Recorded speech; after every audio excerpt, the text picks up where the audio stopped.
Hey everybody, it's Hugh StarCraft here, bringing you another StarCraft 2 commentary. This one is between Drewbie, the blue Terran, and Huck, the red Protoss. Now, both of these players are very renowned. We got this off gamesreplays.org, and it's supposed to be a really awesome match, really intense. So we got this one. Hope you guys enjoy this. But before this match gets underway, I'd like to let NS say a couple words. Hey guys, it's NS. As Hugh mentioned, to get some game replays, I had some great reviews on there. People really seem to like this one, so hopefully it will be very intense. And just because I don't think this has been mentioned yet, the map is Xel'Naga Caverns. So we do have Drewbie actually scouting a little bit earlier than Huck right now. Or, sorry, Huck scouting earlier than Drewbie, rather, getting the names switched there. It does seem a little bit early, although maybe it's just me. And Drewbie opting not to wall in, getting a supply depot behind the mineral line there, so he's not going to be going for a wall in. Yeah, like you said, I guess Protoss do have an advantage when coming to scouting because they can just warp in their buildings. We do have that barracks going down now, so pretty standard build, if I do say so myself. Obviously, that pro Paras always going to try and make that guy cancel, but I don't think it's going to work here because that SCV did spawn at a good time, so it is able to protect its fellow SCV. So that is going to go down pretty much unhampered. We are going to see a gateway and the assimilator going down, as stalkers are pretty good against Marines. So we just are waiting to see what's going to go down. That refinery going down for Drewbie. So a lot that could go on at this point. This is kind of that early beginning stages where not too much is going on.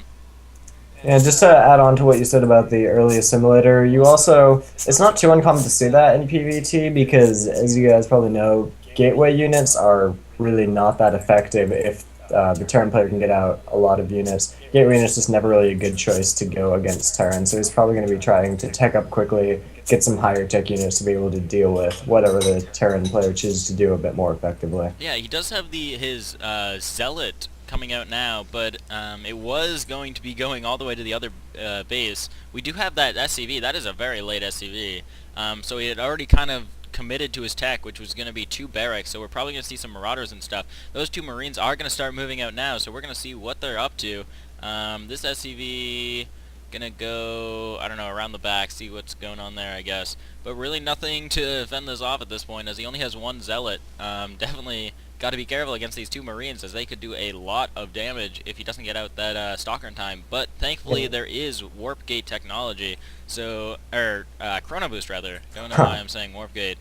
So that Stalker is going to get out, and against 2 Marines, really not too much that could happen. That SCV Scout is going to see it, but like we said before, Marauders are going to be coming on the way. Huck does see this at this point, so a reactor and tech lab, so it's going to be a pretty big M&M build here.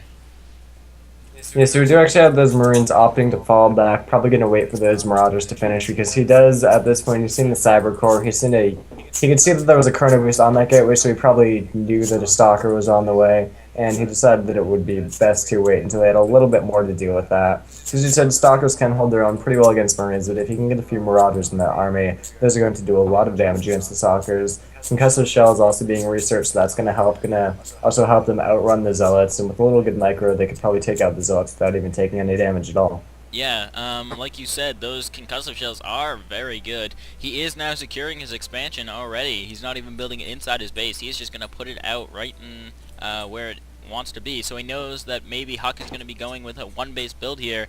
So if he can hold off the early aggression, which I think he can with that reactor and tech lab, just because those stalkers do take a while to come out. So we are going to see maybe not a push, as really not too much I don't think he'd be able to do against this Terran army already. So I think he's just going to fall back and wait to see what's happening. He is getting his robotics facility, so we'll see what he gets out of there. Meanwhile, Drewbie is researching Stimpak for his Marines and Marauders, so this army is going to become a little bit stronger, going to be able to just focus down units a little bit faster. There is a bunker also going down. Actually, did he cancel that? I don't know. Yeah, An outline of one appeared, but it's not going down anymore, so maybe he canceled that. We do have a robotics bay on the way, actually, so expect to see some Colossus. Good choice against the mass barracks units, because if you can get a few Colossus, they will just melt away this Marine Marauder Yeah, ball. that poor SCV was trying to scout, but obviously he's not going to get in against that many units at this point. You can't really scout. This SCV again is going to be checking, I think, for some hidden expansions, taking the back route, and he will see this expansion. So he now knows probably that there's an expansion once that probe makes it there. So interesting that he chose that route. I guess that is a good little side route that you can take to see if your opponent is doing anything funky. Just because those hidden grass blades do let you hide. So he is going to see that expansion, and we're going to see how he reacts. He is putting a pylon in that back area, so maybe expect to warp in some units there, as now he does see the expansion down.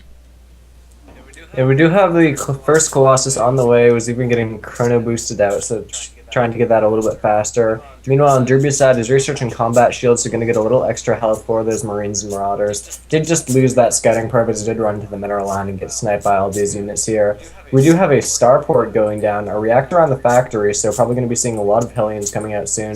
Starport just finishing now, and let's see what he does with that. Not doing anything with it quite yet. And actually, switching it with the factory, taking the reactor for the starport, so probably going to be getting a lot of medevacs out of there, or Vikings, because if he does have the game sense to realize that there are probably Vikings on the field, or Colossus, those Vikings will be really good against those. Now he's finally getting some bunkers down by this expansion to help protect that a little bit more, sending in some mules down there. And he is getting the medevacs, but we do have an engagement here before these bunkers were able to finish. Good force field placement by there by Huck. Going to be able to trap a few of those units in there, snipe them with the Colossus, and he's just going to start shooting away at this command center.